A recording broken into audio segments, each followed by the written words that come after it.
Amis de la dissidence, bonsoir. Ce soir, émission tranquille, tranquille si j'ose dire, parce que alors il faut quand même que je vous explique que Victoria n'est pas là. Victoria est malade. Et puis Jack non plus. Enfin, je sais pas, ils sont tout le temps malades tous les deux, ça je remarque. C'est tout. Je fais aucun commentaire, mais enfin quand même ça peut pas. Voilà. Donc ils ne sont là ni l'un ni l'autre, et par conséquent il y a que Mylène pour répondre au téléphone, je crois. C'est ça. Et puis une autre dame que je n'ai pas vue. Et par conséquent, si vraiment c'est juste pour m'engueuler, vous envoyez plutôt une lettre. Si c'est pour dire des choses intéressantes, vous pouvez téléphoner, bien sûr. Mais si, par exemple, c'est pour dire que les francs-maçons portent pas de tablier en peau de cochon, vous me faites comme d'habitude, cher monsieur, vous m'envoyez une lettre. Parce qu'il y a un auditeur qui m'envoie systématiquement un mot pour me dire que, contrairement à ce que je prétends, les tabliers des francs-maçons sont pas en peau de cochon. Et alors il me dit, il me le dit une fois, je le répète, et il m'envoie une lettre en me disant vous ne tenez aucun compte de la vie de vos auditeurs. Le vinyle triomphe dans les loges maintenant. Le vinyle. Ah, c'est du vinyle. Oui, plastique. Donc tablier en peau de plastique, on va dire. Mais c'est tellement plus drôle en peau de cochon, parce que en peau d'aran, ce serait marrant aussi, mais c'est pas vraisemblable. Puis ça va avec les tours de cochon. Oui. Alors, vous savez que cette radio est vraiment extraordinaire, Radio Cantoné, parce que ce matin, j'ai entendu la rediffusion de l'émission d'hier, si je ne m'abuse, comme disait le docteur, bien sûr. Je la fais à chaque fois, celle-là, c'est pour habituer l'auditeur. On a dit du bien dans l'émission de Philippe de Saint-Robert de Michel Debré. Il n'y a plus que chez nous qu'on peut dire du bien de Michel Debré. Oui, il fallait s'y attendre un jour. Oui, mais j'étais très content, j'ai appris beaucoup de choses intéressantes, et notamment j'ai pris une leçon de français. Sur malheureusement j'ai oublié le terme exact, mais c'était quelque chose comme les loyautés successives de Michel Debré. C'est-à-dire, vous savez que Michel Debré, il avait écrit dans le Courrier de la colère que ce serait un devoir d'honneur pour tout Français de se dresser les armes à la main contre les régimes de rencontre qui prétendraient brader l'Algérie. Et ensuite, il a assisté avec une comment dit-on, une sérénité, une placidité digne d'éloge. Ça n'a rien à voir en l'occurrence. Il a assisté à la répression sauvage des gens qui avaient simplement dit ce qu'il leur avait dit de faire. Oui, il ne voyait plus rien, il n'entendait plus rien parce que l'entonnoir était descendu jusqu'au nez. C'est jusqu'aux oreilles. Et il a fait mettre en tôle le rédacteur en chef de son journal. De son propre journal. Oui, alors donc c'est quand même un grand honnête homme, il faut bien le reconnaître, voilà. Et il mérite d'être célébré. Cela dit, le bouquin qui lui est consacré, j'ai pas retenu le nom de l'auteur, mais est extrêmement intéressant, on apprend beaucoup de choses, et notamment une chose que j'ignorais totalement. Moi, je croyais que c'était le grand-père de Debré était grand rabbin et que son père, le professeur Debré, s'était converti au catholicisme. Et pas du tout. J'ai appris que Debré s'était converti. Michel Debré est devenu catholique en 1940 après la débâcle. C'est curieux, hein? C'est étonnant de sa part, ça, quand même. Enfin, voilà. Donc, c'était pour dire que on est quand même une radio formidable. Hein, parce que la dernière radio, on dit du bien de Michel Debré. Il faut dire que sur les autres radios, ils savent probablement même pas. Voilà, c'est la dernière radio, on sait qui c'est. Et on fait beaucoup de bruit en ce moment autour d'un Franprix. D'ailleurs, c'était un peu idiot d'appeler ça Franprix. Ça devrait s'appeler, je sais pas, Maghré-Prix. Oui, hein? Boulot de prix. Oui, qui vendent uniquement des produits halal. Et alors, ça fait grand scandale. Mais je vois pas pourquoi. C'est quand même extra. Je fais un petit papier là-dessus dans le livre journal parce que, l'édition imprimée, le livre journal imprimé, je trouve extraordinaire. On fait venir les musulmans, les arabo-musulmans en France par milliers. Et puis une fois qu'ils sont arrivés, on voudrait les empêcher d'arriver avec leurs petites habitudes. Alors on commence par les empêcher d'exciser leurs femmes, ce qui me paraît quand même tout à fait déplacé. Après tout, ça fait 5000 ans qu'ils font ça, je vois pourquoi ils continueraient pas, sous prétexte qu'ils ont changé de climat. Ensuite, on prétend les empêcher. Non, Dieu merci, on les empêche pas de se marier avec 3 ou 4 femmes, ce qui leur permet d'avoir 26 ou 27 enfants. Ça, comme ça fait beaucoup de petits Français, c'est très bien. Comme disait monsieur, qui est-ce qui dit ça? C'est c'est Borloo. Borloo a dit que c'était formidable, que c'était la France de l'avenir. Donc, on les empêche bientôt, on va les empêcher de se faire circoncire. Dieu merci, ils sont pas les seuls de ce côté-là, ils sont un peu tranquilles. Ils n'ont plus le droit de battre leurs femmes. Chaque fois qu'ils battent leurs femmes, on appelle la police. Ouais. Et puis maintenant, on voudrait les empêcher de manger les cochonneries. Enfin non, pas les cochonneries, justement. Donc laissez-les tranquilles, ça peut faire, ils ont leur boutique halal. Moi, ce que je propose, c'est de considérer que Franprix, c'est une marque halal maintenant. Vous savez, il y a quand même d'autres établissements où on peut faire ses courses. Hein. Ah oui, on n'est pas obligé d'aller chez Franprix, on peut aller chez Fauchon. Oui, ou chez Ediard. Ou chez Ediard, c'est bien aussi. Je parle des deux, comme ça on aura des prix chez les deux. Voilà, sûrement. Et puis comme j'y vais très souvent, on se rencontrera à nouveau. Alors vous avez reconnu la voix du marquis, bien sûr.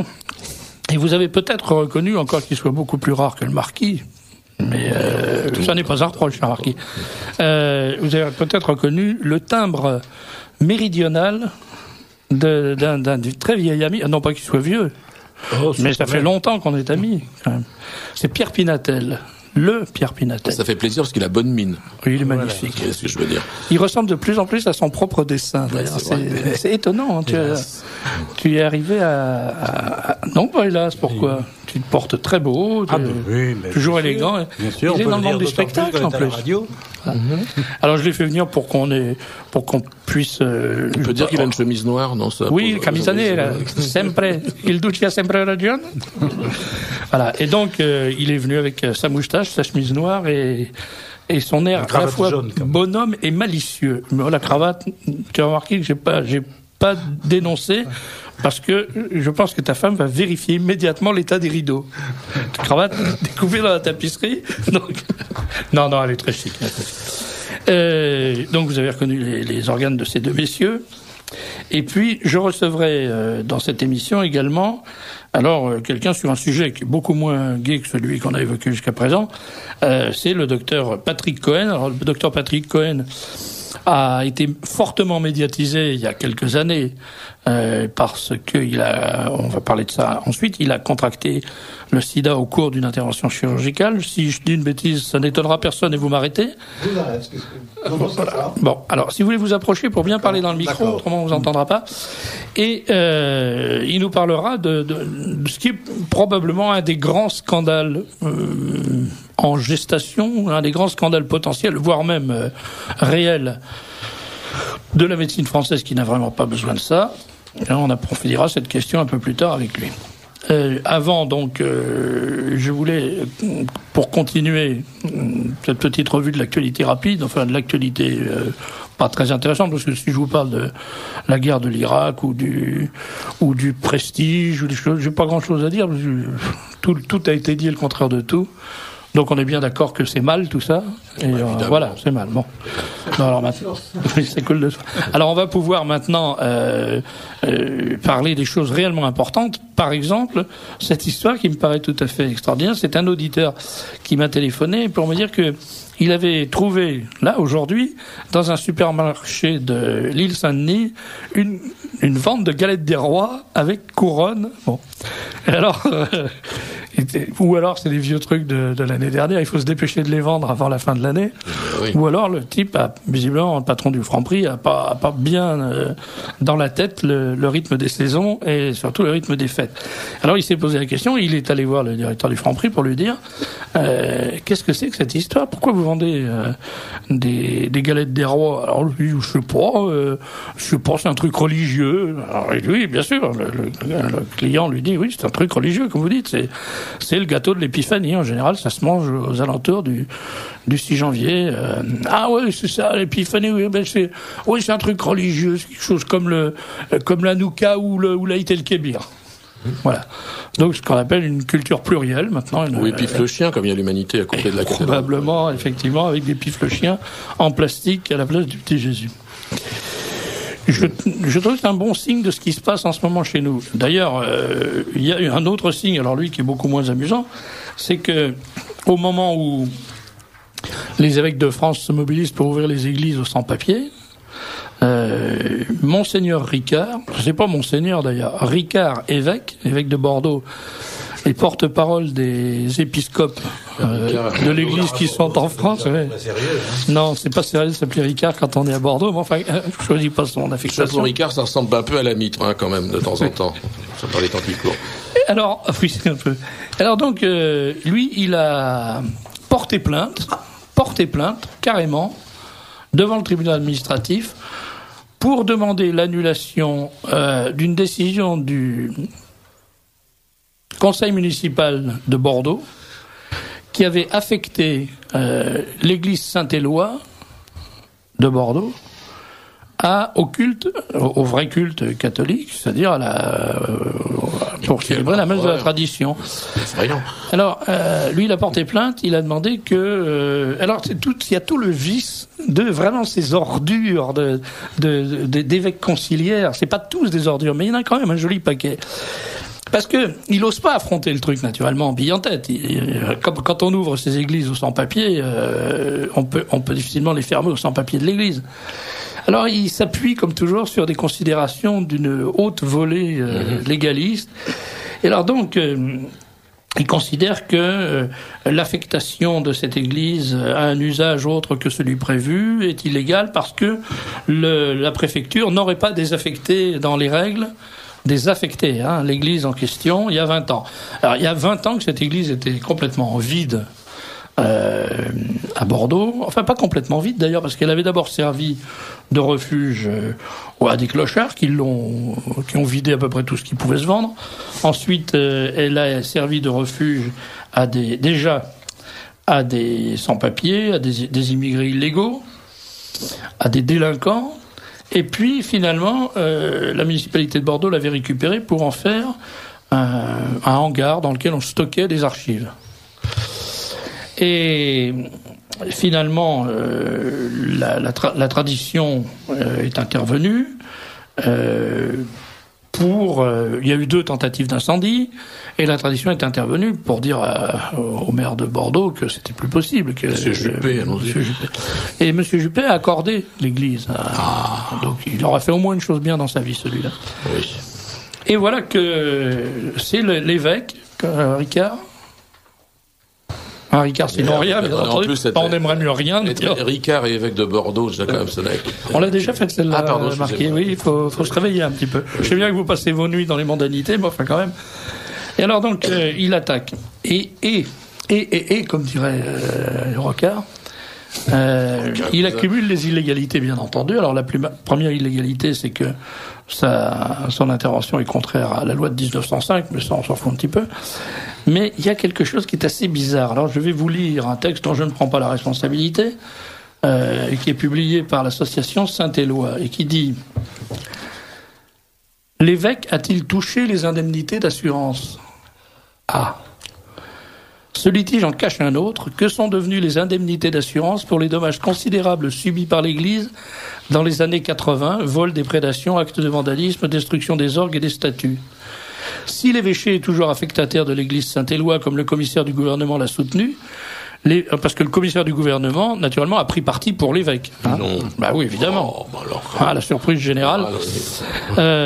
Donc, si l'évêque est toujours affectataire de l'église Saint-Éloi, comme le commissaire du gouvernement l'a soutenu, il devra rendre compte des énormes dommages subis sous sa responsabilité et dire où sont passées les indemnités d'assurance, estimées à plus d'1 million d'euros.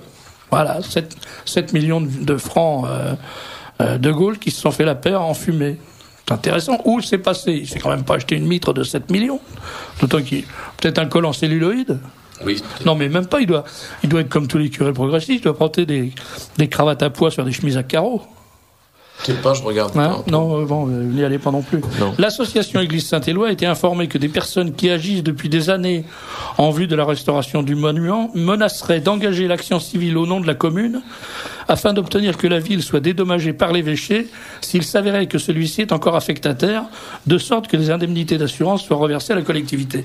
Je ne sais pas si je me suis bien fait comprendre. C'est-à-dire, la municipalité donne à la tradition une église qui était une ruine. La tradition l'a fait retaper à ses frais, mais comme elle a été ruinée, cette église, par diverses déprédations, et que c'était un bâtiment assuré, les assurances ont payé. Alors on ne sait pas qui elles ont payé. Si réellement... Alors l'évêque dit, mais l'église n'appartient pas à la municipalité, elle nous est affectée à nous. Donc ça veut dire qu'il reconnaît qu'il a touché le fric. Alors à ce moment-là, où quel pognon ? Et comme il n'a pas fait les travaux, la municipalité dit, alors dans ce cas-là, il faut rendre l'argent. Oui, puisque... Et si vraiment c'est la municipalité qui est détentrice des droits sur cette église, eh bien, l'évêque n'a pas à toucher l'argent. Donc il faut qu'il rende l'argent. Alors ce gros malin de Ricard, qui a voulu faire le guignol pour embêter la tradition, il se retrouve avec une très vilaine histoire qui va aboutir, quoi qu'il arrive, à lui coûter 7 millions d'euros. C'est-à-dire à coûter aux fidèles de Bordeaux 7 millions d'euros. Alors comme il se trouve qu'à la cathédrale de Bordeaux, dans les grandes occasions, il y a à peu près 80 fidèles, ça va leur coûter du pognon, 10 000 euros à chacun. Il va falloir qu'ils sortent le morlingue. Je sais bien que les vineux de Bordeaux sont riches, mais ils ne sont pas forcément catholiques. Les chartrons, ils ouvrent pas facilement. Et puis, ils ne sont pas forcément catholiques. Non, de moins en moins, d'ailleurs. Voilà. La preuve, c'est qu'il y en a beaucoup qui ont France derrière leur nom. Oui. Hein Oui. Donc, français, toujours, mais voilà. Donc, si vous voulez en savoir plus, vous pouvez consulter un site internet qui est www, autrement dit sextuple V, Eloi, E-L-O-I, asso.fr. www.eloi.asso.fr.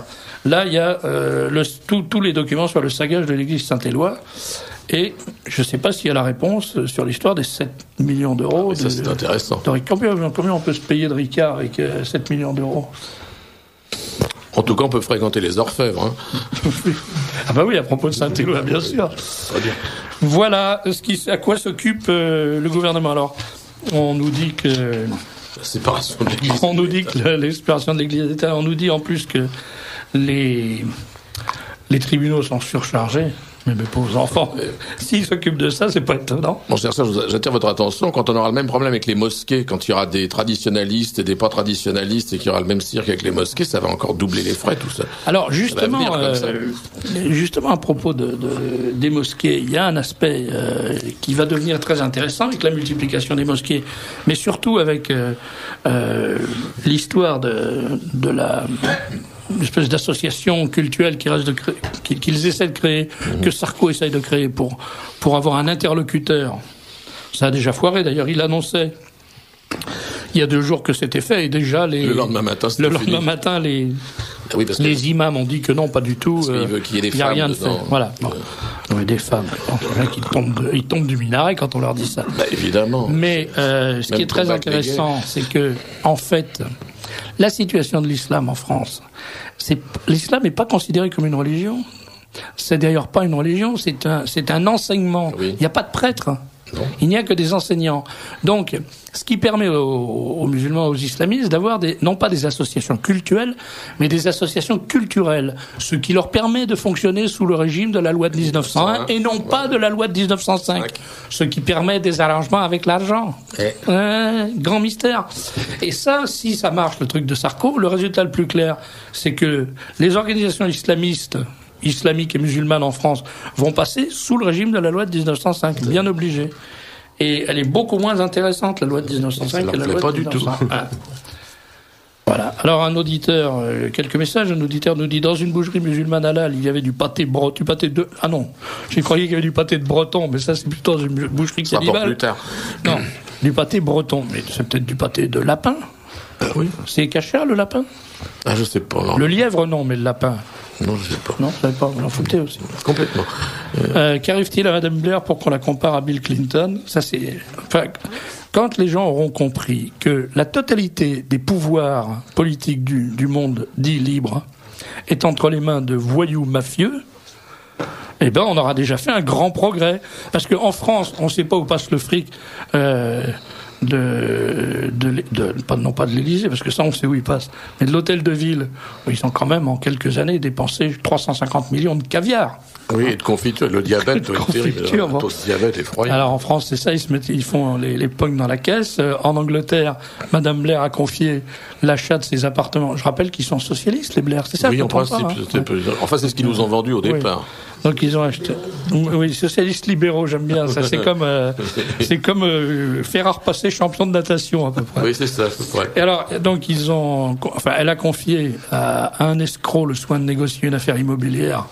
Alors maintenant que la presse s'en est aperçue, elle est montée au filet, elle a dit « Moi, je suis blessée, mais le pire, c'est pour mes enfants. » Ils nous font quoi à chaque fois?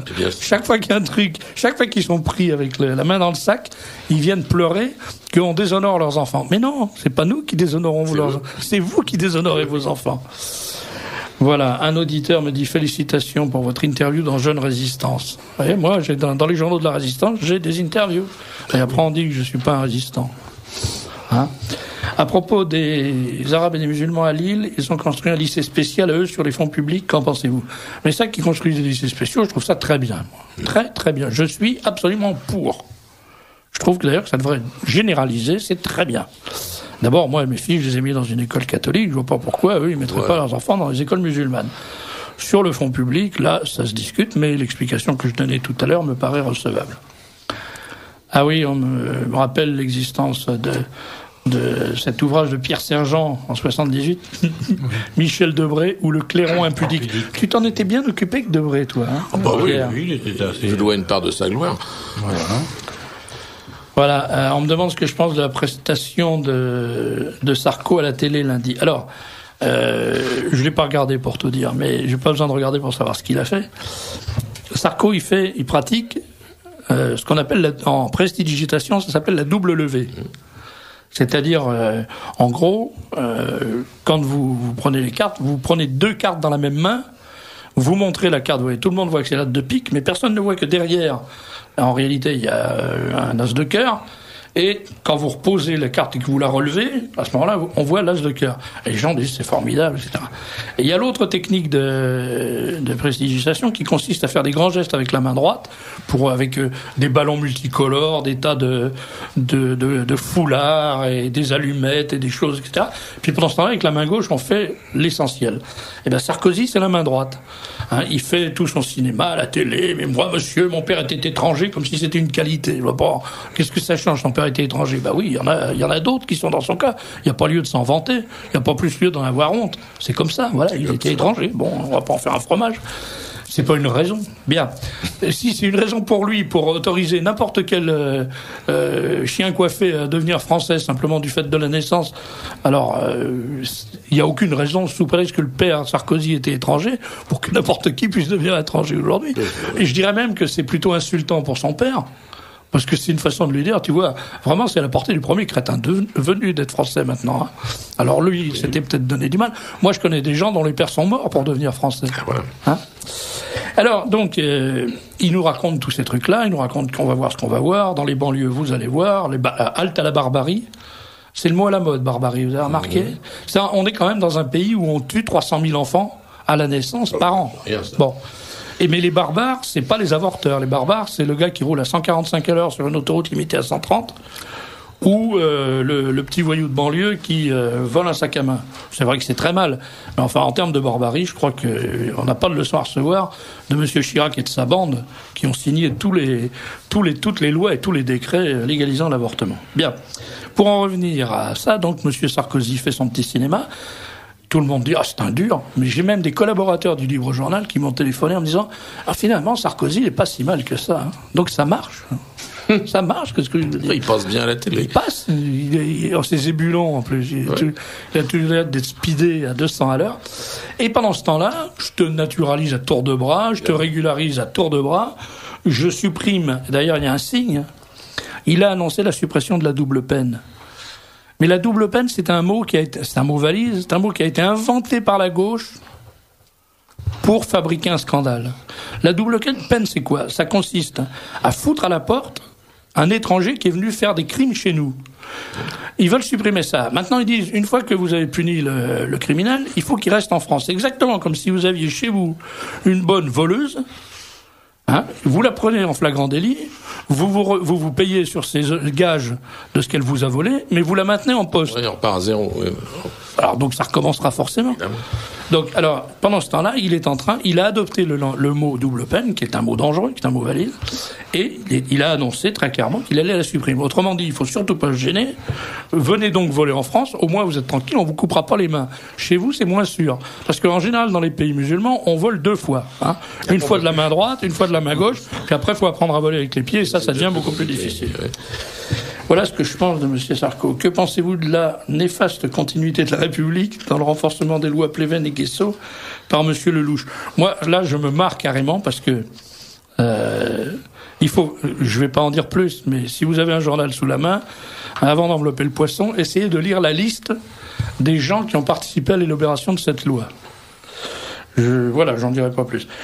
Je ne peux m'abonner à la France courtoise. Que faut-il faire pour avoir le numéro comportant l'homélie du Père Argouache? Oh, c'est gentil, madame, de poser la question. C'est pas moi qui l'ai inventé. Hein. Ça. Effectivement, l'homélie du Père Argouache pour Pierre Guillaume est imprimée dans le numéro du Libre Journal qui paraît aujourd'hui. Et donc, si vous voulez la lire, vous envoyez 5 €. S'abonner, parce qu'il y aura d'autres choses à Oui, tout le monde ne peut pas s'abonner. 110 € l'abonnement, c'est quand même... Je ne sais pas. Non, vous savez, vous le recevez gratuitement. Je ne lis pas, moi. Je ne sais pas, vous avez raison. Vous n'avez pas envie de vous relire? Non, oui, j'ai pas l'occasion ces derniers temps.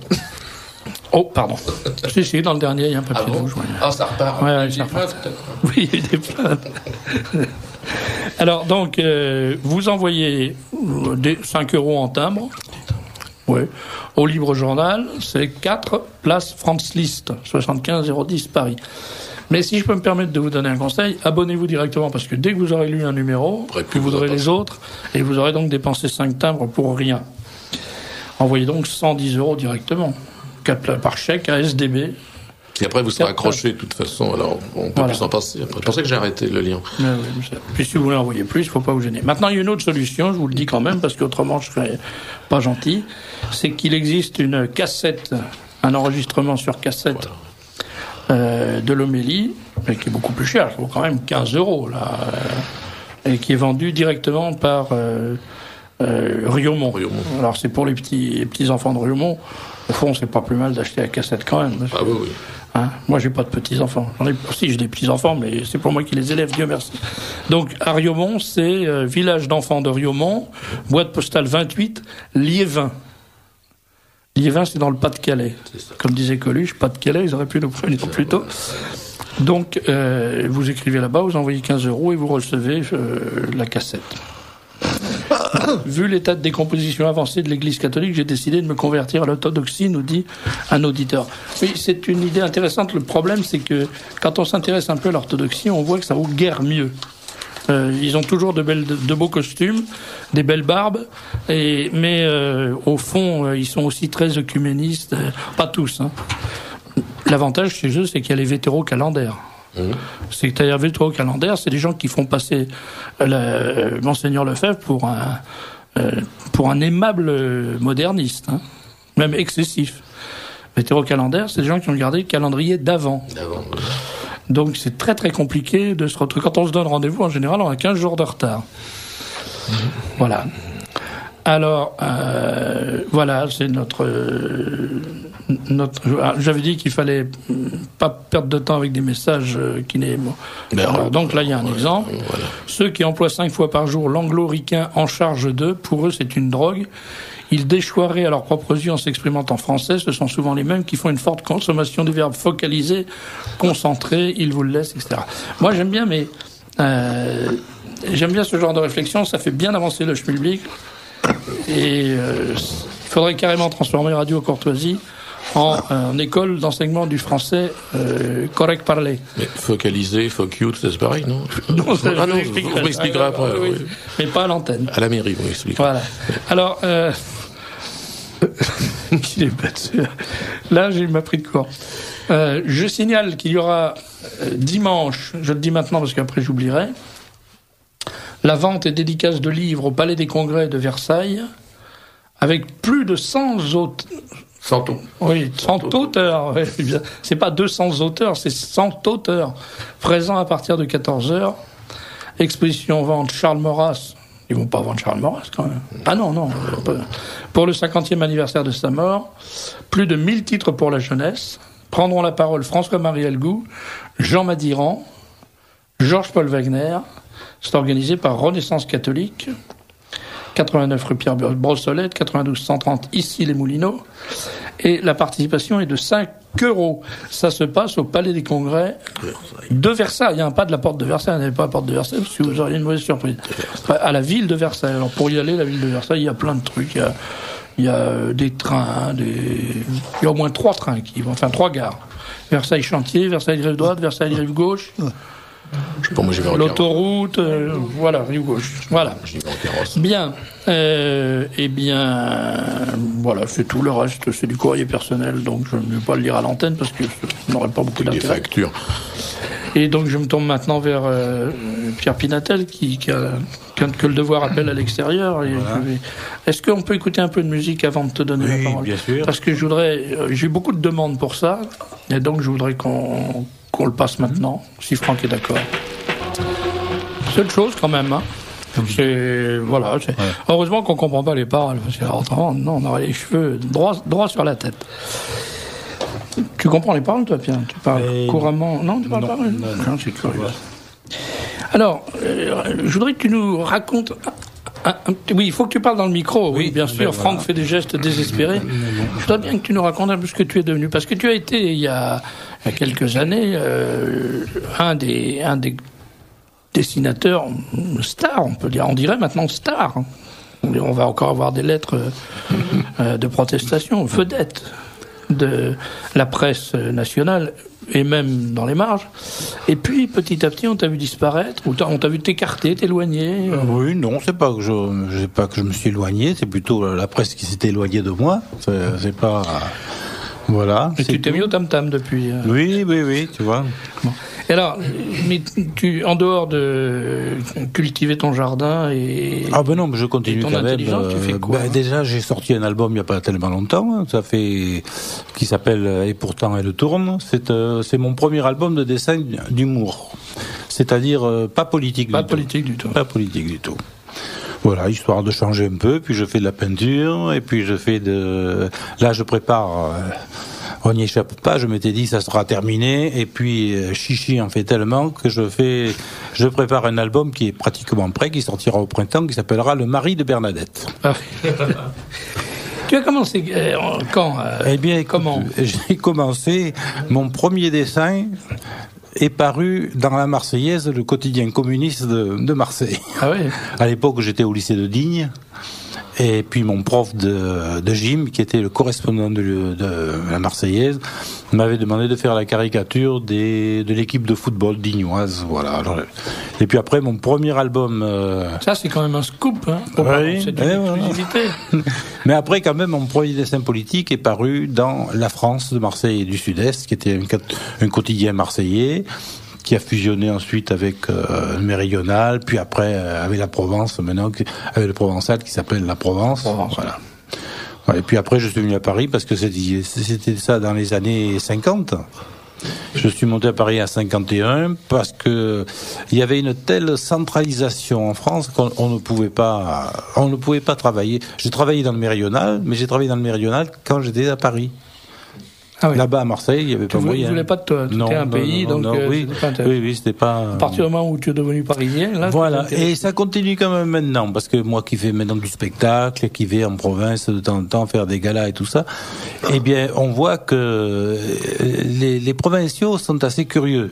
Ils ont à la fois une réticence contre Paris, ils n'aiment pas Paris, parce que Paris, pour des tas de raisons et que je comprends, et en même temps, ils sont époustouflés par tout ce qui vient de Paris.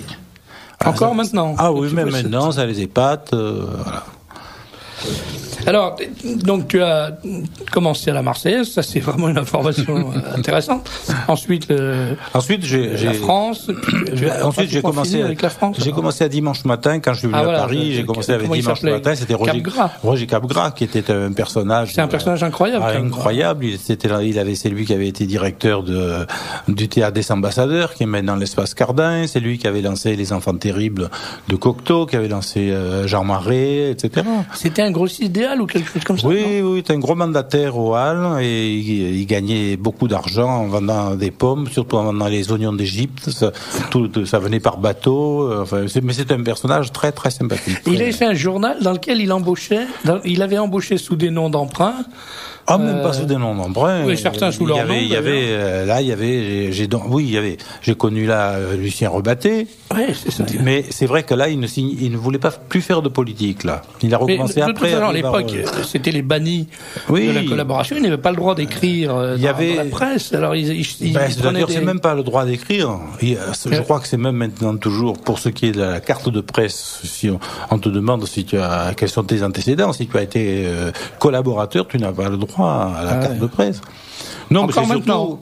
Je crois bien. C'est un type de gars à 80 ans qui veut sa carte de presse, il peut pas l'avoir s'il a été collaborateur. Avec le Kazakh pour les courses. Ah oui. Il y avait Parlez dans le micro. Et Pierre-Antoine Cousteau. C'est pareil pour l'obtention d'une casaque pour les courses. Enfin, j'imagine qu'un type qui a été collabo, il a peut-être pas très envie à l'heure actuelle de que ça sache, monter une écurie. Non, de monter une écurie de course, parce que en tout cas de monter les chevaux, ça m'étonnerait. Il doit pas y avoir beaucoup de cavaliers parmi les anciens collaborateurs. Enfin, ça reste un des critères de refus quand même, comme pour la carte de presse. On vit vraiment dans une époque formidable, je trouve. Dans le souvenir. Alors, donc... Et puis c'était une époque qui était quand même moins conformiste que maintenant, parce que en même temps, à l'époque, je suis rentré à Combat. À l'époque, c'était un journal très sérieux. C'était pas le concurrent du Monde, parce qu'il était un peu, quand même moins, il vendait moins. Il payait moins aussi. Il payait moins aussi. Mais c'était un journal très sérieux. Il n'y avait pas une seule illustration, ni dans Le Monde, ni dans Combat. Et là, j'ai porté mes dessins. C'était Smadja déjà, Combat, ou... C'était Smadja, qui venait de racheter l'équipe de Camus, quoi. Et là, il y avait comme rédacteur en chef un type extrêmement sympathique, c'était Max Zetlaoui. Et il a aimé mes dessins, et c'est lui qui m'a imposé, alors que Smadja n'aimait pas les dessins. Il n'aimait rien, Smadja. Non, il était aussi, quand même, il avait de bons goûts, puisque je crois que dans son immeuble, l'appartement avenue Foch, il avait quelques Velasquez, paraît-il. Ah non, mais quand je dis il n'aimait rien, dans la presse, il n'aimait rien. Il y a une histoire magnifique de Smadja. Il avait tellement peur d'être obligé de les payer. Il y a une histoire que j'adore, c'est un journaliste dont je ne citerai pas le nom, qui avait fait faire un costume par un tailleur du coin, à l'époque où Combat était rue du Croissant, et il avait payé la première partie, puis il avait pris le costume en disant je viendrai vous payer la deuxième partie, puis bien entendu il n'était pas venu payer. Et il se trouve que le tailleur, pour des raisons qui m'échappent, avait des relations avec monsieur Smadja, et donc il dit à Smadja, vous savez, j'essaie de récupérer l'argent auprès de ce journaliste là, j'y arrive pas. Et Smadja appelle enfin plus exactement, Smadja règle le problème. Et puis il rentre au journal et il convoque le journaliste et il lui dit voilà, je vous signale que j'ai payé ce que vous deviez au tailleur et je retiendrai ce que j'ai payé sur votre salaire par petits bouts. Et le gars dit bon il pouvait rien dire, donc il accepte. Et puis quand même il était en colère, il va voir le tailleur et il lui dit vous êtes quand même un beau salaud d'être allé vous plaindre à mon patron, enfin ça se fait pas des choses comme ça. Et l'autre lui dit d'abord vous aviez qu'à me payer, puis en plus si vous croyez que j'ai fait ça pour le plaisir, il m'a tellement pris à la gorge que j'étais obligé de négocier la dette pour la moitié de ce que vous me deviez. Alors le gars retourne voir Smadja, lui dit mais attendez monsieur Smadja, vous m'avez dit que vous alliez me retenir, mais je viens de voir le tailleur et il m'a dit que vous aviez négocié la moitié. Et Smadja lui dit ben oui, je fais des affaires, c'est pas pour votre compte.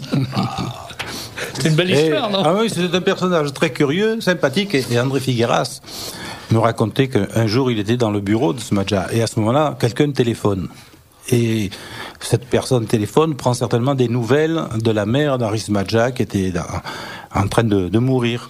Et Smadja lui dit ma mère, oui, elle est en train de lutter contre la mort comme les Smadja ont toujours lutté contre l'impécuniosité. Très joli. Alors donc toi tu as connu ce monde-là et tu as travaillé à Combat jusqu'à quelle époque? Jusqu'à en 56, même un peu après. En 56, j'ai été rappelé en Algérie 6 mois par un gouvernement socialiste, un premier ministre socialiste, un ministre de la guerre socialiste. Enfin, vraiment payé un séjour touristique de 6 mois là-bas. Pour ça, je trouve que c'est pas très chic. Voilà. Après, et quand je suis revenu, j'ai eu une mauvaise période parce qu'à cette époque-là, toute la presse avait tourné, tous les journaux Algérie française commençaient à... C'était l'Algérie algérienne, c'était pas encore l'Algérie indépendante, ça s'appelait l'Algérie algérienne, etc., quoi. Donc, c'était un peu difficile dans la presse. C'est pas comme maintenant. Voilà. Et donc, ça a duré combien de temps, cette misère? Tu sais, de toute façon, je travaillais je travaillais dans le Charivari à l'époque, on fait des petits journaux qui... Tu as travaillé aux Écoutes aussi, non? Oui. Aux Écoutes, il y avait toute une équipe de dessinateurs.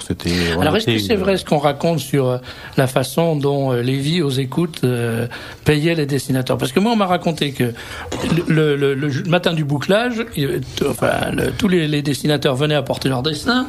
Et puis ils étaient dans une salle d'attente, la secrétaire de Lévy passait, elle ramassait tous les dessins, elle les portait sur le bureau de Lévy, il choisissait les dessins qu'il voulait, et il payait cash, en liquide, tout de suite. Oui, à l'époque c'était ça. Et alors la secrétaire donc retournait dans la salle d'attente, et elle disait, monsieur Pinatel, on vous a pris 2 dessins, voilà tant, et on passait à la caisse, voilà, c'est ça. Alors on était payé un peu, je sais pas sur quoi il disait, il y avait marqué un quart. quart de page ou... On ne sait pas.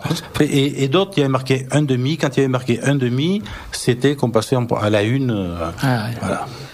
Donc, il était payé un peu plus cher. Mais c'était avant 74, ça. Donc, c'était avant la loi Cressard qui faisait que tous les pigistes étaient également journalistes. Ouais.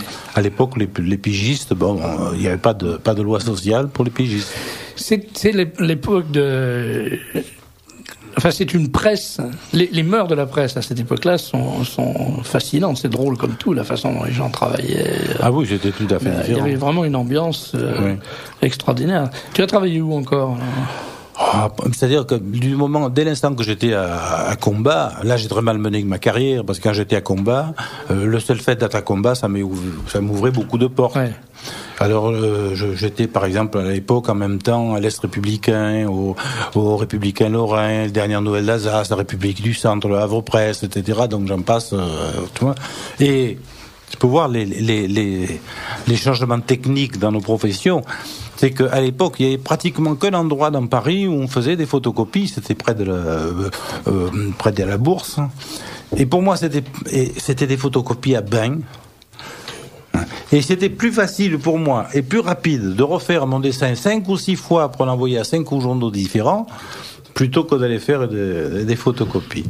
Et puis à ce moment-là, j'aurais dû abandonner les journaux abominables comme Dimanche Matin, par exemple, mais j'ai préféré continuer dans des journaux où c'était drôle, c'était amusant à dessiner. Et tu es rentré à Minute dès le premier numéro, dès les tout premiers numéros ? Non, pas du tout. Voilà, je vais raconter une anecdote, ça sera pas incroyable. Mais en général, dès qu'un journal sortait, j'allais présenter mes dessins. Et donc, je vais voir Devet qui allait sortir. Et Devet me dit oui, je connais bien vos dessins, etc. Oui, ben faites-moi un dessin pour la sortie du premier numéro. Et je lui fais un dessin qui était dans mon style, c'est-à-dire que certains aiment et que beaucoup n'aiment pas. Souvent rabelaisien et assez pas particulièrement élégant, si on veut, vous voyez. Et Devet voit ça et il me dit oui, c'était un dessin sur les apparentements, je sais pas trop quoi. Et il me dit oui, mais ça ne correspond pas à ce que je veux faire. Parce qu'il me dit, et je te jure que c'est textuellement ce qu'il m'a dit. Ce que je veux faire, me dit-il, c'est une sorte de monde hebdomadaire.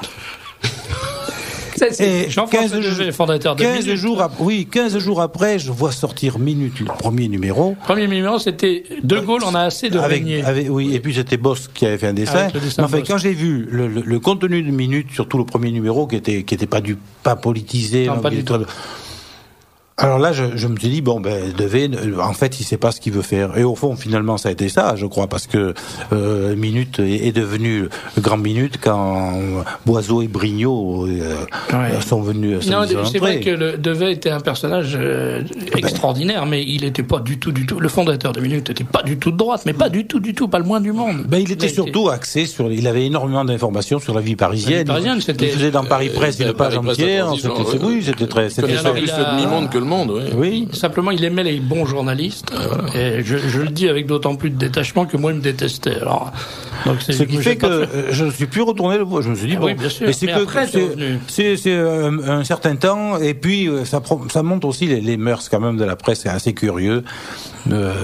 Par exemple, donc un beau jour, il y avait dans Minute un certain nombre de dessinateurs qui étaient à peu près les mêmes que dans Aux Écoutes. Oui.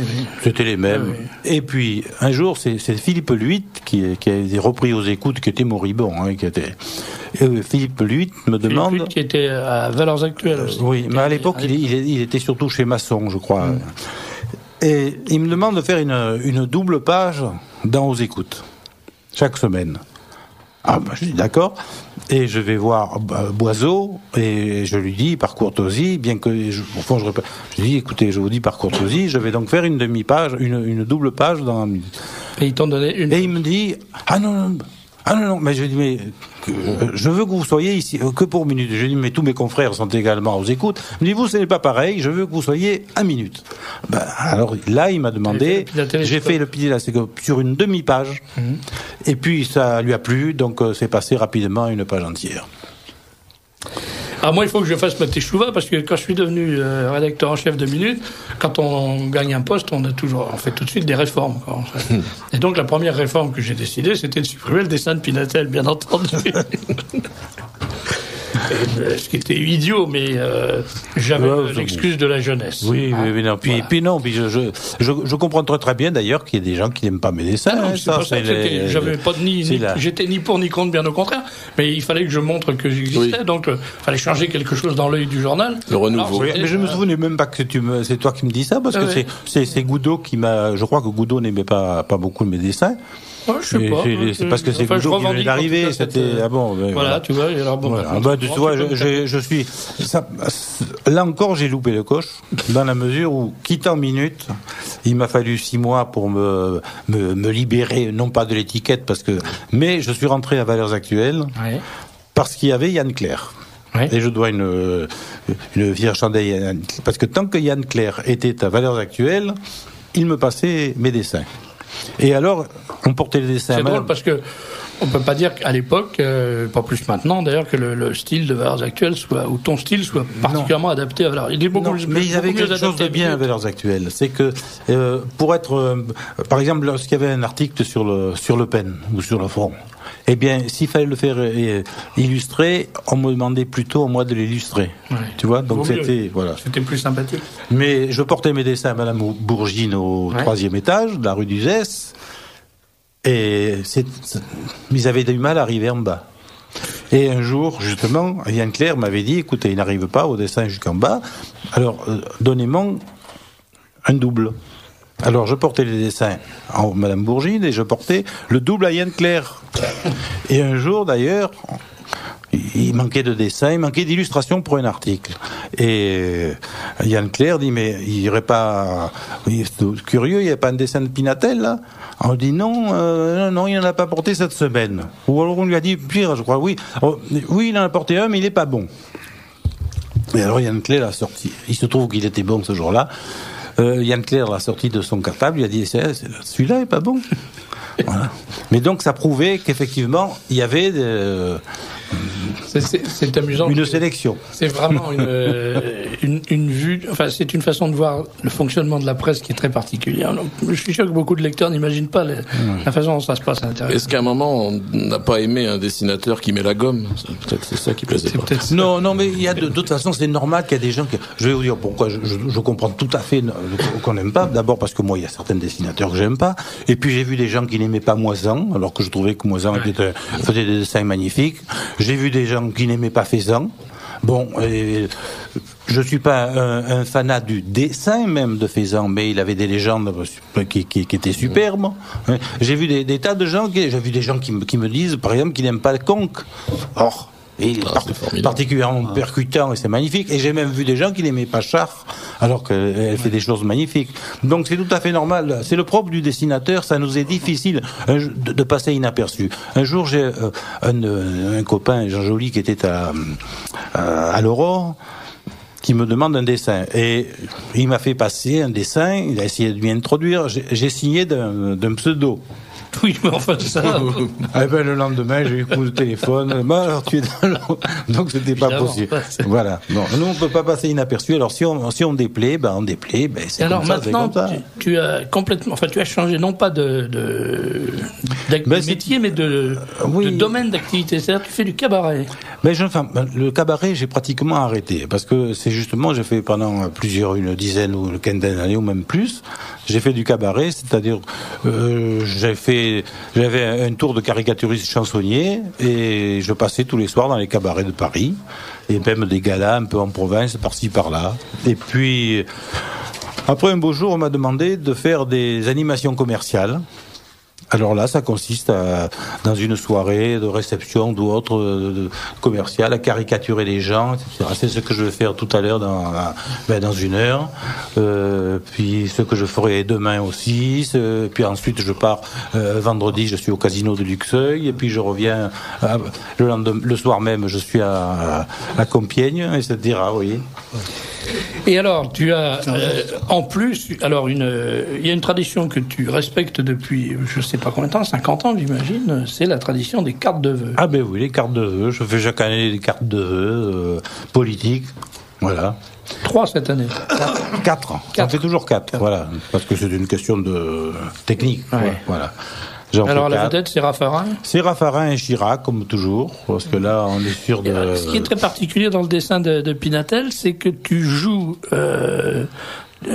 c'est un dessin hiéroglyphique, c'est-à-dire à la fois il y a les personnages, les caricatures, et puis ces personnages, ce qu'ils disent, par exemple, la bulle joue un rôle dans le dessin, ou la date, par exemple, il y a là un dessin de Raffarin qui est en déséquilibre instable, je dis bien un déséquilibre instable, c'est pas une faute, sur le 3 de 2003. Donc il y a cette espèce de façon de jouer avec les mots, avec les lettres, avec les chiffres, avec les personnages. Voilà. Je suis pas un dessinateur d'esprit, je suis un dessinateur de graphique. Voilà. Ça fait un peu pléonasme, mais c'est ça pour moi c'est surtout contrairement par exemple à un type comme Conque. Oui, Conque c'est plutôt une idée. Conque c'est l'école de Forain, la légende percutante tout d'un coup. Moi je suis incontestablement de l'école de Sénèpe où il y avait beaucoup de... tu es vraiment l'héritier de Sénèpe. Où tout était trituré. Alors on m'a souvent d'ailleurs dit que je ressemblais à Sénèpe, on m'a souvent traité de sous-Sénèpe, ce qui ne me vexe absolument pas, d'une part parce que c'est vrai, et d'autre part parce que j'estime... c'est pas très blessant. Le seul fait qu'on puisse parler de Sénèpe, c'est déjà une chose formidable. Donc, si on veut se procurer ces cartes de vœux, comment... Eh bien, on écrit Pinatel, 22 rue Saint-Paul. C'est facile à retenir. 22 comme les flics. Saint-Paul, 075 004. Bon. Et on envoie des sous? Bon, on peut envoyer on peut envoyer que 4 euros pour avoir 4 cartes et on peut envoyer simplement son adresse pour recevoir une documentation et tout ce qu'il faut, quoi. Voilà. Donc, si vous voulez, comme chaque année, avoir des cartes postales originales, vous envoyez 1 euro par carte, c'est-à-dire 4 euros pour les 4. C'est pas avec ça encore que tu vas acheter une Rolls, hein? Non, mais... C'est pas, remarque, il y a peut-être 1 million de commandes qui vont arriver. Et vous recevrez les 4 cartes qui sont très amusantes cette année. Ah oui, merci. Je suis obligé de le dire parce que j'ai éclaté de rire. Oui, vous aussi. Voilà. Oui, j'ai reçu. Et je suis content de dire que, encore une fois, j'ai eu tort, il y a 30 ans maintenant, tout ça ne nous rajeunit guère, de ne pas m'apercevoir. C'est la repentance. Oui, tu sais, d'avoir un dessinateur. Dans ma jeunesse, j'ai été viré d'un certain nombre de lycées et j'ai continué. Comme c'est vrai que j'ai toujours été un dessinateur un peu potache, c'est dans la même veine potachière comme tous mes dessins. Et après avoir été viré de minutes, donc je suis allé à Valeurs Actuelles. Après, je suis rentré à National Hebdo et j'ai été viré de National Hebdo aussi. Donc voilà, c'est... Enfin, je constate que pour te venger, tu m'as comparé à un proviseur de collège, et c'est particulièrement sévère comme vengeance.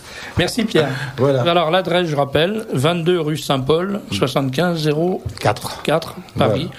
Voilà. D'ailleurs, il n'y a qu'à faire même Pinatel sur Internet. Ah bah voilà. Et puis ça sort. Voilà. Merci, là, je te libère puisque voilà, je te remercie. Je vais faire le saltimbanque. Voilà. Merci beaucoup. Alors un auditeur dit, je vous précise qu'à l'enterrement de Jean-François Devaix, il y avait bien 90% de gens de droite, il ne devait donc pas être tellement de gauche.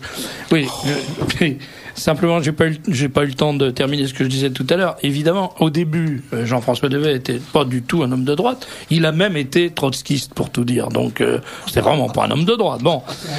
Oui, c'est arrivé à des gens très bien. Mais il a ensuite, il a pris le parti de l'Algérie française. Probablement d'ailleurs, pour trois raisons. Probablement une détestation personnelle de Gaulle. Deuxièmement, une détestation du conformisme en général. Et comme tout le monde était à l'époque pour l'Algérie algérienne, pour l'indépendance, lui ça l'a dégoûté de voir cette espèce de lâcheté des gens qui voulaient brader un morceau de France. Et puis troisièmement, parce qu'il avait des collaborateurs qui s'appelaient Jean Boiseau, qui s'appelait François Brignot, Philippe Eduy, et des gens qui étaient, eux, engagés dans le combat de l'Algérie française, et qui l'ont certainement, je dirais pas poussé, mais enfin, qui lui ont fait comprendre l'importance de cet enjeu.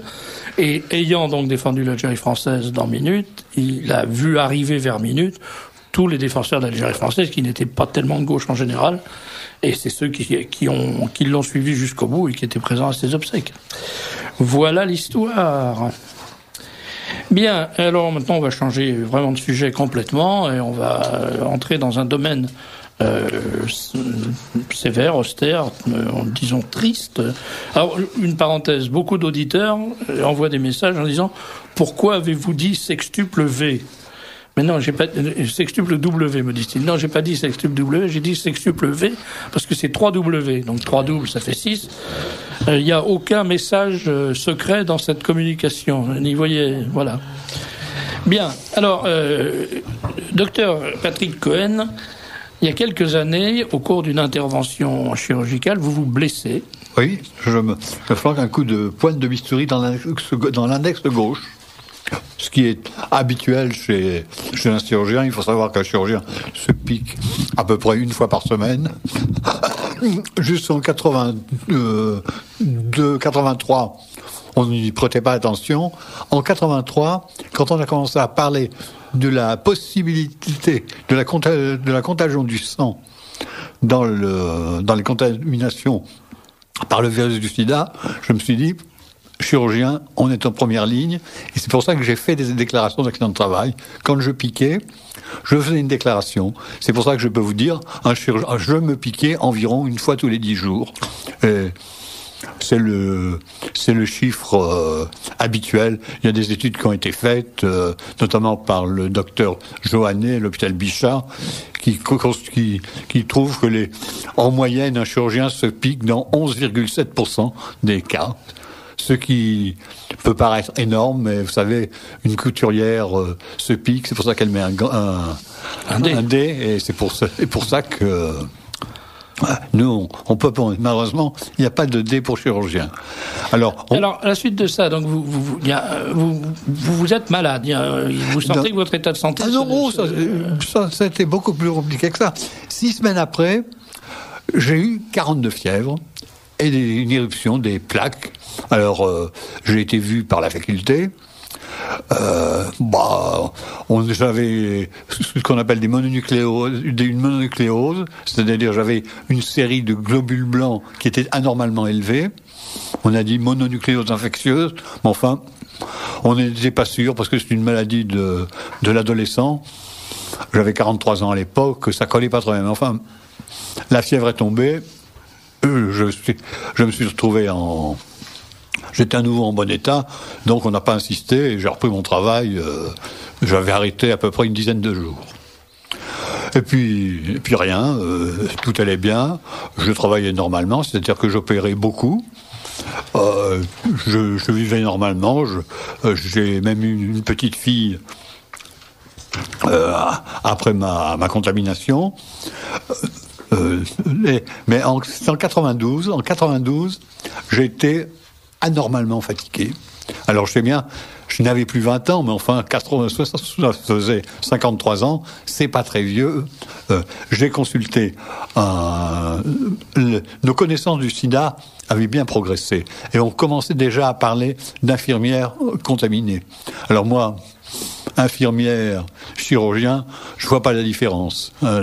Les chirurgiens, contrairement à ce que certains croient, ne sont pas des surhommes, et si une infirmière peut se contaminer, un chirurgien doit pouvoir se contaminer. J'ai donc été voir un spécialiste du sida, je ne donnerai pas son nom, je serai charitable, et je lui ai dit, je dois avoir le sida. Elle m'a dit, mais pourquoi? J'ai dit, parce que je suis chirurgien, et je me pique. Elle m'a dit, mais ce sont des blagues. Ce sont les chirurgiens homosexuels qui veulent faire passer leur homosexualité en accident de travail. Alors, j'ai dit, je ne demandais qu'à être rassuré. Vous pensez, j'aurais dû, si j'avais été raisonnable, j'aurais dû me faire tester moi-même. Mais enfin, si vous aviez été raisonnable, vous n'auriez pas été chirurgien. C'est pas un métier raisonnable. Ça, je ne sais pas. Oh. Écoutez, franchement, parce que je peux dire, vous êtes venu avec un ami qui ne parle pas, mais qui me fait les gros yeux. Mais il faut reconnaître que le seul fait de dire, je vais prendre une lame et je vais ouvrir le ventre de quelqu'un pour voir ce qu'il y a à l'intérieur, au départ, il y a déjà un malaise, non? Ah, ben d'abord, je n'ouvrais pas les ventres. Non, j'étais chirurgien orthopédiste. Mais, oui, vous ouvriez quelque chose. Vous allez voir à l'intérieur. Bon. J'allais voir à l'intérieur. Non, mais blague à part. C'est vrai que on est. Je crois que, comme on dit, les cordonniers sont les plus mal chaussés. C'est vrai que les médecins, en général, répugnent à se soigner, peut-être parce qu'ils ont conscience de l'inanité du projet, non? Écoutez, à l'époque, c'est effectivement être séropositif, ça voulait dire être mort. Alors, le savoir le plus tard possible, ça valait mieux.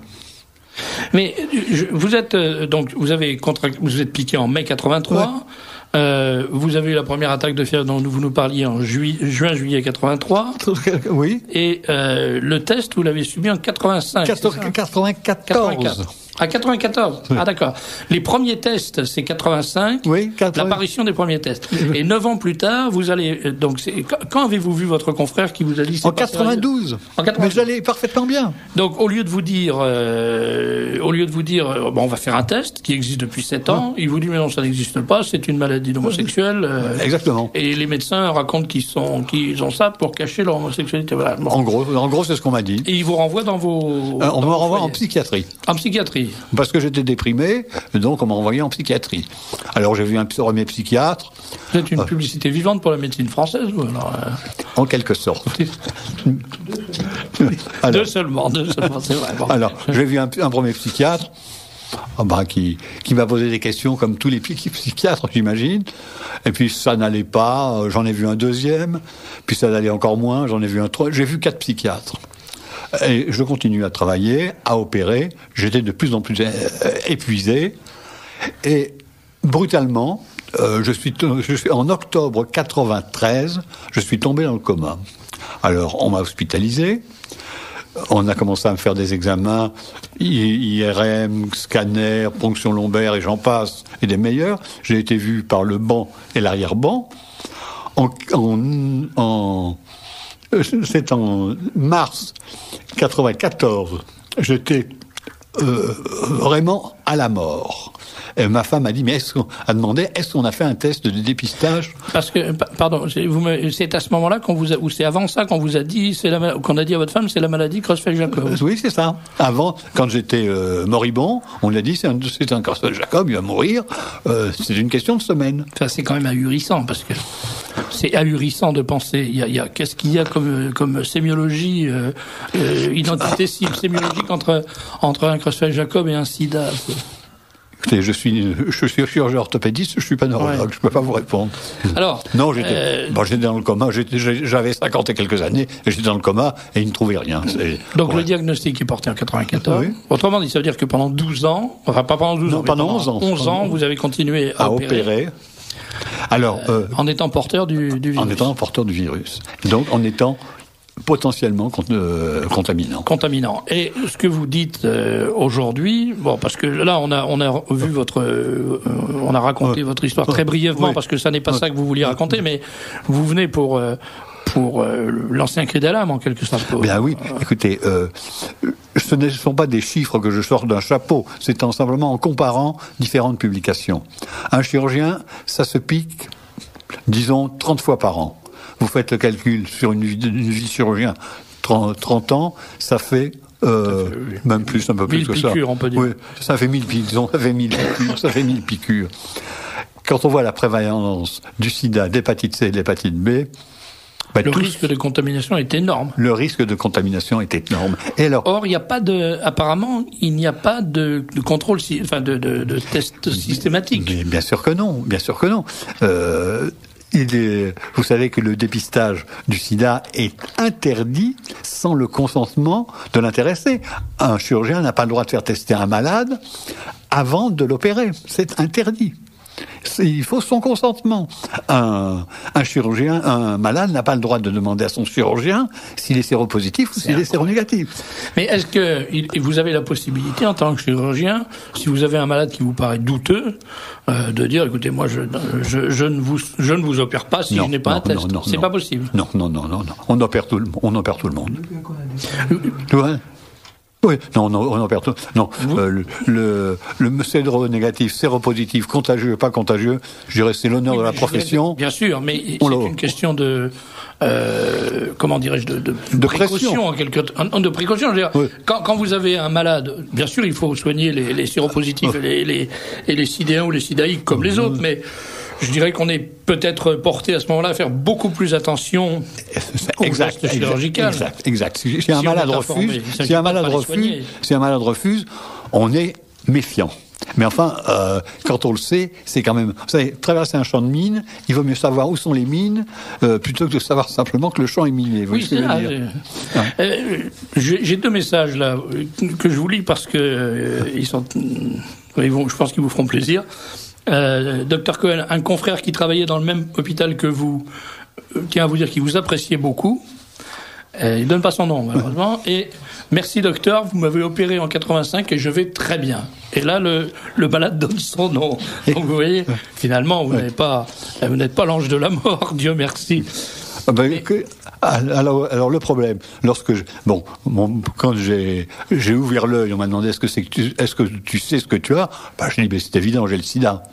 On m'a dit mais comment?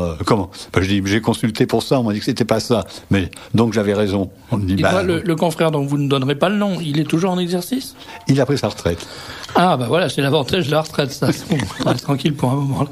Mais alors, une question un peu peut-être stupide, mais est-ce que vous avez une idée? Oui, je crois que c'est une question stupide, mais je la pose quand même, de la proportion de médecins qui sont des médecins à risque, de chirurgiens à risque. Tous. Oui, tous, c'est vrai, bien sûr. Oui, c'était donc bien une question d'imbécile. Merci de me le faire remarquer. Oui, c'est vrai, bien sûr. La proportion, je dirais, je vous dis, c'est pas un chiffre sorti d'un chapeau, c'est en tenant compte de publications sérieuses, dont certaines viennent du ministère de la Santé, oui. Comme quoi tout a été écrit et tout n'a pas été lu. Un chirurgien qui disent qu'un chirurgien se pique 30 fois par an. Ouais. Donc vous nous avez dit 1000 fois dans sa carrière. 1000 fois dans sa carrière. C'est-à-dire que est-ce qu'on peut établir une proportion de risque en fonction du nombre des cas de personnes contaminées? Écoutez, moi, sur mes malades, j'ai exigé, alors ça a été un combat, parce que, évidemment, l'hôpital, quand ils ont été au courant, on pensait que j'allais mourir, étouffer l'affaire, c'était plus simple. Moi, j'ai dit, mais non, il faut rappeler mes malades, savoir s'ils sont contaminés ou s'ils ne sont pas contaminés, parce que... Ah là, il y avait une réticence marquée de l'hôpital. Il y avait une réticence plus que marquée de l'hôpital. On m'a dit, d'accord, on rappelle les malades à condition que vous nous faites un papier en disant que vous avez le sida et que vous demandez à ce qu'on rappelle vos malades. J'ai dit, je veux bien vous faire votre papier, mais je dis sida que j'ai contracté dans votre établissement. Alors on me dit, mais non, c'est pas votre accident de travail remonte à trop loin, je peux pas dire, vous comprenez, j'ai pas... Pardon. Alors je lui dis, écoutez, flûte, votre papier, vous ne l'aurez pas. Alors le temps passe, on arrive en 95, et ça m'embêtait de laisser les gens dans la nature sans savoir s'ils étaient contaminés ou pas. Parce que ça commençait à se soigner, le sida. Donc, si les gens avaient été contaminés, il fallait le savoir. Alors, j'ai une avocate, une bonne avocate, qui m'a dit, c'est extrêmement simple. Vous allez voir un journaliste de votre choix, vous racontez l'histoire au journaliste, et puis vous verrez bien. Alors j'ai été voir Jean-Yves No au Monde. Alors, j'ai eu droit aux questions. Bon, bien sûr, il s'est posé la question de savoir si j'étais homosexuel, drogué, si j'avais 15 maîtresses. Enfin, il m'a posé des questions de manière à me cibler à peu près. Il a téléphoné à mes collègues. Bon, il s'est rendu compte que ce que je disais était vrai. Donc il a fait un article, 4 colonnes à la une du Monde, en disant le docteur Cohen, chirurgien chef de service à l'hôpital de Saint-Germain-en-Laye, contaminé accidentellement par le virus du sida, l'hôpital refuse de rappeler ses malades. Alors, la 4 colonnes à la une du Monde. Ça a dû pas mal chauffer quand même. Ça a été l'affolement à l'hôpital. D'abord, ça a été l'affolement de mes malades, parce que les gens ne savaient pas à partir de quelle date j'étais contaminé. Donc ça a été l'affolement total. Puis surtout, les gens enfin, moi, j'ai été opéré à Saint-Germain, d'ailleurs. Je me souviens pas du tout du nom du médecin qui m'a opéré. Donc, ça doit générer une inquiétude folle. Alors, il a fait un numéro vert, cellule de crise, etc. Mais il était au courant depuis 14 mois.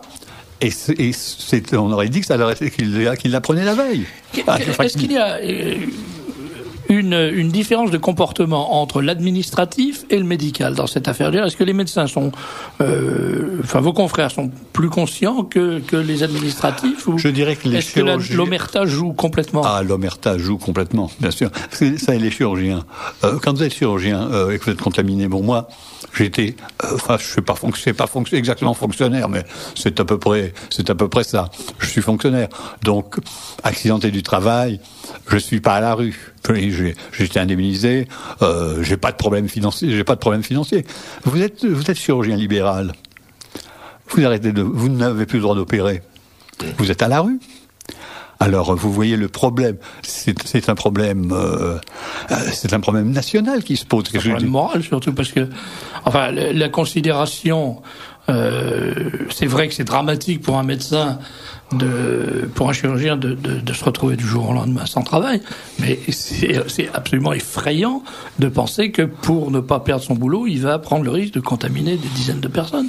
Écoutez, moi, des personnes. Écoutez, j'ai dû opérer 6-7 000 personnes. Je ne sais pas comment ils ont compté les malades que j'ai opérés. Ils annoncent le chiffre de 3600, c'est beaucoup plus que ça. Mais enfin, ils ne doivent pas tenir compte des cas où j'étais l'aide, mais l'aide peut piquer aussi bien que l'opérateur. Enfin, ils ont fait une sélection la plus étroite, eux sont arrivés à 3600, et sur lequel on en a testé 860. Et il y a eu un cas. Qui n'est pas forcément imputable à votre... Écoutez, on a commencé à dire que cette femme qui avait 75 ans avait la cuisse légère. Ah oui, d'accord. Oui. Avait la cuisse légère. C'est extraordinaire. Je vous assure que des gens sérieux m'ont dit, mais elle devait avoir la cuisse légère. Mais... On a imputé un dentiste de Jakarta. Alors, finalement, on m'a demandé si j'étais d'accord, parce que tout ça... On est à la limite de la médecine et de la loi. Alors on ne sait jamais si c'est légal, si c'est illégal. On m'a demandé si j'étais d'accord pour me faire tester. J'ai l'impression que... Bon, on aurait espéré que vous... On aurait espéré que je refuse. Ouais. Bon, j'ai dit bien sûr. J'aurais pas fait ce chambard si je voulais pas le faire. On a demandé à la dame si elle était d'accord pour se faire tester. Alors là aussi... précautions médico-judiciaires, 3 témoins qui certifient que c'est sans contrainte que l'on accepte de se faire tester. Et ensuite, il a fallu comparer les virus. Et c'est le professeur Montagnier, qui a comparé les virus. Et ça l'intéressait bien parce que dans la littérature américaine, on avait évoqué le cas de la contamination d'un soigné par un soignant, et il concluait que il y avait une histoire assez vaseuse d'un dentiste de Floride qui avait contaminé 6 personnes, mais 6 personnes sur 6 000 opérés. On a dit que ce type était criminel et contaminait volontairement les gens.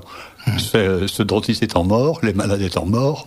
Oui, ça éliminait le problème. La dimension morale de cette affaire est extraordinairement forte, parce que lourde, très très lourde, parce que on voit bien que c'est l'histoire du sang contaminé, c'est l'histoire de... Mais c'est l'affaire du sang contaminé. Toutes ces histoires, on voit que au fond, il y a quelque chose qui est plus important que la protection de la vie humaine, que la protection de la santé, que la protection...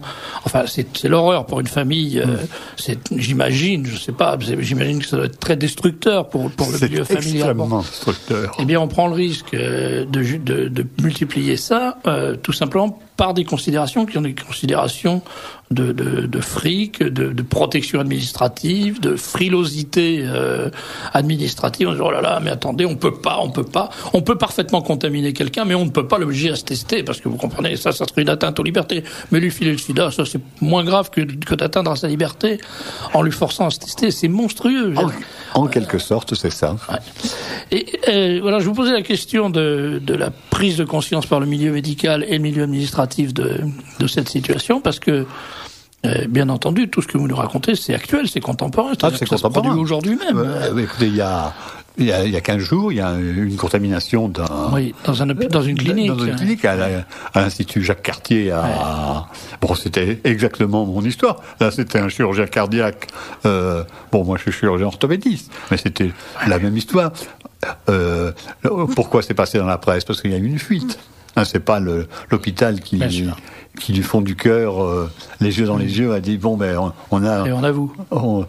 Il y a eu une fuite qui les ont amenés à avouer. Donc en général on essaye d'étouffer. Quel sentiment tirez-vous en dehors du drame personnel, je dirais, si toutefois on peut arriver à penser à autre chose.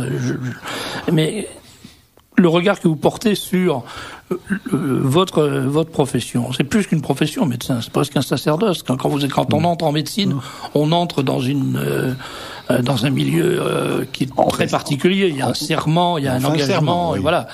Donc là, à l'autre bout de votre carrière, si j'ose dire, quand vous considérez ça, qu'est-ce que... c'est un très beau métier, c'est un très beau métier. Et vous continuez à penser que c'est un beau métier et que les gens qui le pratiquent sont dignes de ça? Oui, parce que ils continuent à opérer. Ils ont l'épée de Damoclès au-dessus de la tête et ils continuent à opérer. Bon, mais est-ce qu'il y a une responsabilité ou est-ce que c'est simplement un fléau qui tombe comme ça? Non, non, il y a des responsabilités. Le fléau numéro 1, c'est d'avoir autorisé le dépistage, les prélèvements de sang dans les prisons. Ouais. Ça c'est un véritable crime. Ça partait d'une bonne intention. C'est la rédemption par le don du sang. Oui. Et ça a multiplié partout. Ça marche à tous les coups, ces trucs-là. C'est comme dans un tout autre ordre d'idée de compenser la baisse démographique par l'immigration. C'est une très très bonne idée. On va voir où ça va aboutir. Mais c'est toujours ces solutions politiques à des drames humains. Mais dans le cas qui nous intéresse, il y a effectivement cette décision qui a été prise de faire des prélèvements dans les prisons.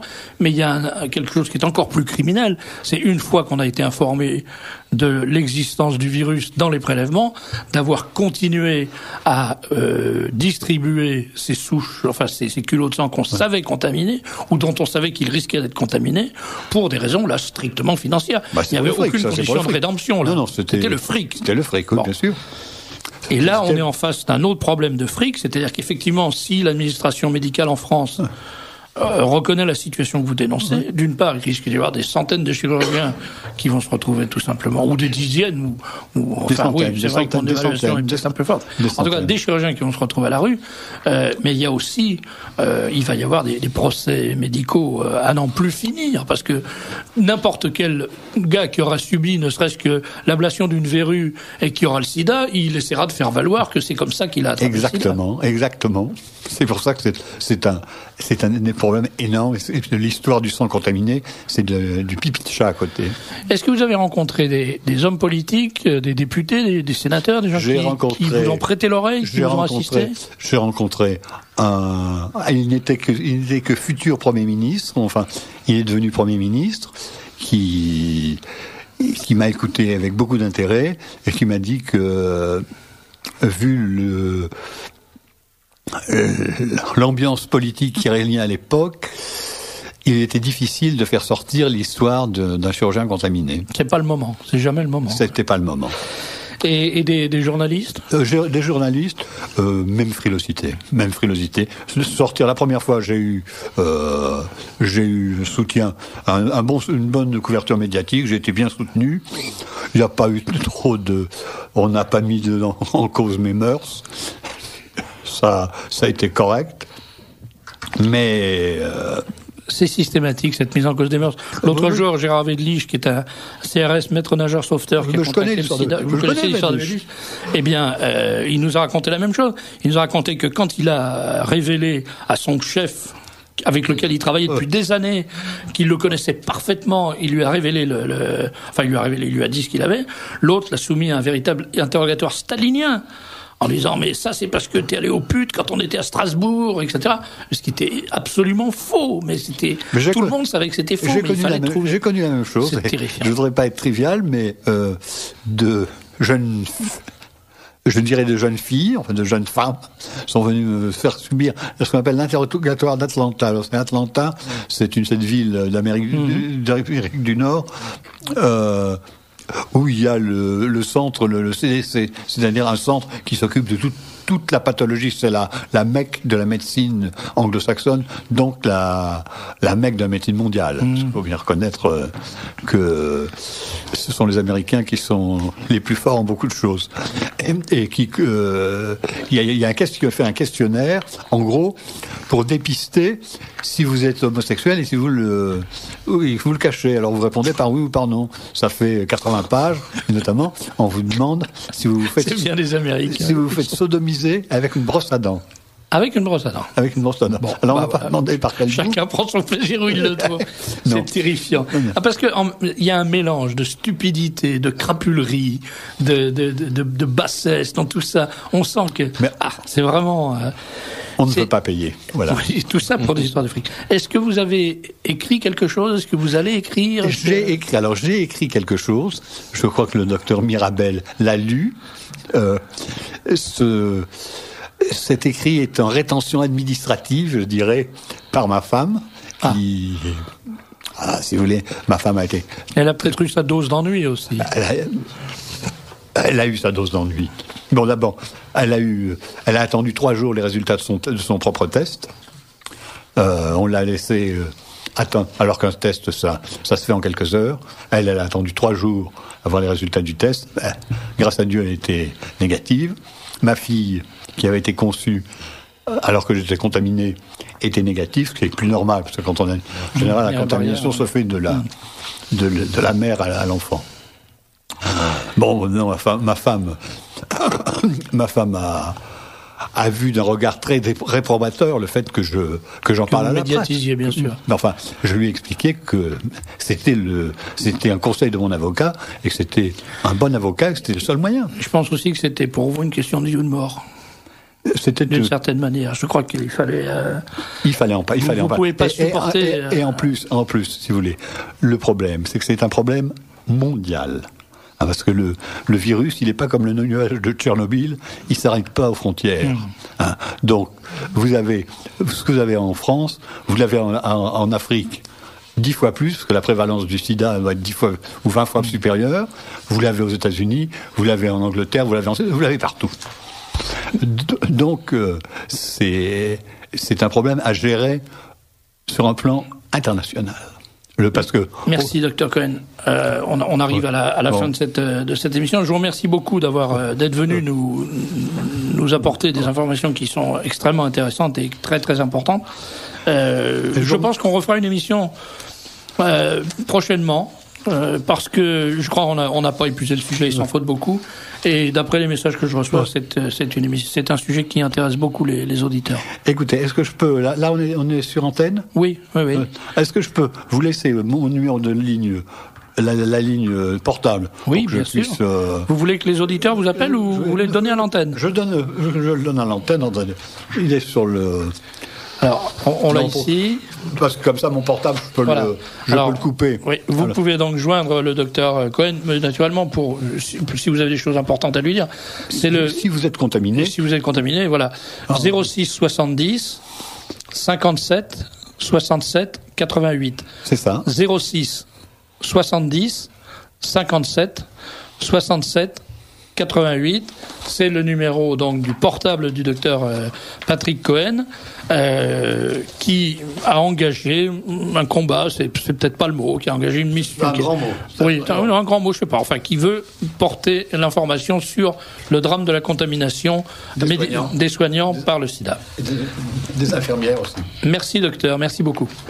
Eh bien, c'était la Veuve Joyeuse, c'est ça ? C'est la Veuve Joyeuse. Donc, c'est la minute du Marquis.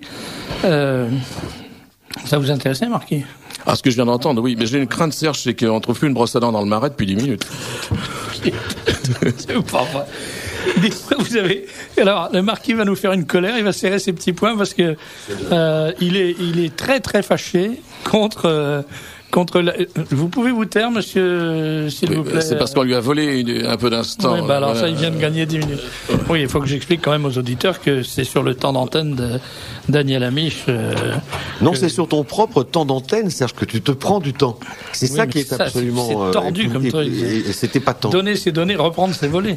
Voilà. Alors, Marquis, donc, vous êtes en colère parce que vous trouvez que les gens riches... se comportent mal. Se comportent comme des purotins. Voilà, je vais vous le dire en 2 mots, puis après je vais lire une petite lettre que je vais adresser à une dame qu'on voit partout, ça résumera la situation. Je trouve que quand on va se faire des amis encore. Oui, mais oui, pas grave. Quand dans une soirée de charité où on a payé une fortune pour manger assez mal, on organise une tombola au profit d'un hôpital d'enfants, voilà, et que des gens gagnent pas mal de lots qui sont pas d'ailleurs des choses extraordinairement importantes, pourrait peut-être de temps en temps les remettre un peu en loterie pour que ça fasse un peu plus d'argent. Vous avez un exemple, là c'était pas un lot insignifiant, il y a quelques jours pour la soirée de l'enfance dans le cadre de l'association de Madame Valérie Giscard d'Estaing, il y avait un raout à Versailles qui était archi somptueux, 3 reines en exercice, 3 douzaines d'altesses plus en exercice. Il y a eu une tombola, c'est Monsieur Giscard d'Estaing qui a gagné la montre de chez Chaumet, je crois. Attendez, vous voulez vous arrêter, parce que je suis pas sûr d'avoir bien compris. Oui. Madame Giscard d'Estaing organise une tombola au profit des enfants, oui. Je sais pas quoi. Voilà, et son mari gagne la montre. Et il y a Monsieur Chaumet, il y a Chaumet dans l'affaire, bien sûr. Et alors, Monsieur Giscard d'Estaing se souvient que ce soir-là, c'est leurs 50 ans de mariage et offre la montre à sa femme. Voilà, vous pourrez lire tout le développement de tout ça dans Point de vue Image du Monde, dans Gala et dans le reste, et je trouve ça c'est intéressant. Mais c'est vraiment les tombolas au profit des organisateurs de tombolas. Bah oui, je sais pas. Alors, il y a une dame dans Paris qui est charmante, qui est Madame Jean-Bernard Raymond, et qu'on voit partout. Je sais pas à quel moment elle dort, à quel moment elle prend un bain. Ça. Et alors, à force de la voir, j'ai envie de lui faire une petite lettre, et comme vous me laissez le micro 2 minutes, j'ai donc écrit: Chère Monique Raymond, depuis toujours, je vous vois partout. Vous ne me voyez jamais. Un regard, s'il vous plaît, lorsque je vous baise. La main mollement tendue. Vous êtes rarement au bras de votre ambassadeur, ministre, député de Marie, Jean-Bernard Raymond. En revanche, vous quittez rarement celui de Pierre Cardin, dont vous êtes le blond porte-manteau. Seule femme qui n'a pas l'air déguisée dans les œuvres du couturier académicien. Cardin, au bras d'une femme enceinte de ses œuvres, ça c'est Paris. Immuablement souriante, vous êtes toujours placée aux tables d'honneur. Vous êtes VIP chez les VIP, chez les very impotentes personnes. Comment gardez-vous votre teint de pêche en ingurgitant chaque soir des nourritures de théâtre ? Je vous aime beaucoup. C'est donc avec joie que chaque matin je vous retrouve. Mais ce sont peut-être vos clones qui trônent derrière les caisses du Monoprix de la rue du Poteau. Le bottin mondain m'apprend que vous êtes docteur en droit. Est-ce que ça aide à la fréquentation des tordus ? Vous êtes aussi conseillère municipale. Je me demande quand. Nous nous croisons dans des dîners dits de charité. On bouffe pour atténuer les malheurs du monde. À votre rythme, c'est un apostolat, madame. Lorsqu'une tombola est tirée au profit d'un hôpital ou d'un orphelinat, vous gagnez systématiquement plusieurs lots. Juste récompense de votre staccanovisme mondain. Le 26 novembre dernier, durant la soirée Hugues Capet, la sympathique foire du trône de Jacques-Henri Auclair, à l'Interallié, vous avez gagné 4 ou 5 lots, si ma mémoire est bonne. Place de théâtre, CD, parfum, etc. Comme ce soir-là, la tombola était au profit d'un hôpital d'enfants, j'ai espéré que vous alliez remettre en loterie une part de votre butin pour augmenter le montant du don. Que nenni, vous aviez vos emplettes pour Noël et c'était bien ainsi. Comment vous en faire grief ? En 30 ans de mondanité charité, je n'ai vu qu'une fois un tel geste. Il venait de Madame la Duchesse de Noailles, une dame. À demain, Monique. Eh ben, cette fois-ci, elle est habillée pour l'hiver, mais pas par Cardin. C'est le lot des lots, là. Bon, Marquis, je suis désolé de vous dire que vous n'êtes pas un gentilhomme. Voilà. Mais c'est dans l'émission d'Abiche. Hein. Oui, c'est vrai, oui. Moi, d'ailleurs, c'était comme ça qu'on avait prévu le coup. Bon. Voilà, mon cher Daniel. Ce fut une grande joie de te voir. Je te demande bien sûr de présenter mes vœux de fête à ton épouse. C'est ce que je m'en vais faire. Encore alors c'est pas, il y a des Daniel, les dames, je ne sais pas quand est-ce que ça tombe sur le calendrier. Moi, je m'en suis découvert 20 dans le Martyrologe romain, j'en ai 20. Facilement parce que c'est la veille de mon anniversaire. Oh! Alors donc, nous sommes dans la vigile de l'anniversaire de Serge Bekels, qui fête demain ses 39 printemps. Comment 39? 36. 30, oh, excuse-moi, pardon. Excuse-moi. Donc c'est 36. Alors, je pense que tous nos amis qui sont ici vont me faire un petit cadeau. Chaque joueur doit vous donner 1000 francs. On peut organiser une tombola. On va faire une tombola, voilà. On va essayer de faire une tombola. Bravo, félicitations. Tu es bien conservé pour ton âge. Je suis bien, oui. Pas mal. Merci, c'est gentil. Puis j'ai une plus belle barbe que toi. Chers auditeurs, merci de votre attention vigilante et patiente. Madame Monique, c'est ça? Non, c'est pas Monique. C'est Monique. Oui. Non, je voulais lui dire. Je suis comme Drucker. On lève la main, on fait Monique. Il n'y a pas de télé, donc. À tout à l'heure, Monique. Voilà, tout à l'heure. Merci, mon cher Daniel, de m'avoir concédé ces 7 minutes. Oh, c'est un bonheur. Chers auditeurs, je ne serai pas là la semaine prochaine. Non. Ce coup-ci, c'est pour de vrai. Je l'ai dit la semaine dernière, mais je m'ai gouré. Et donc là, c'est pour, je sais plus quand, mais trop tôt. Le 25. Le 25. Nous faisons en principe une émission ensemble le 25. Oui, c'est ça. Tu crois au Père Noël, toi? Tu as déjà changé d'opinion. Mais faut me prévenir un peu à l'avance, parce que sans toi, je ne sais plus quoi faire. Bonne semaine et même bonne quinzaine, et que Dieu nous garde.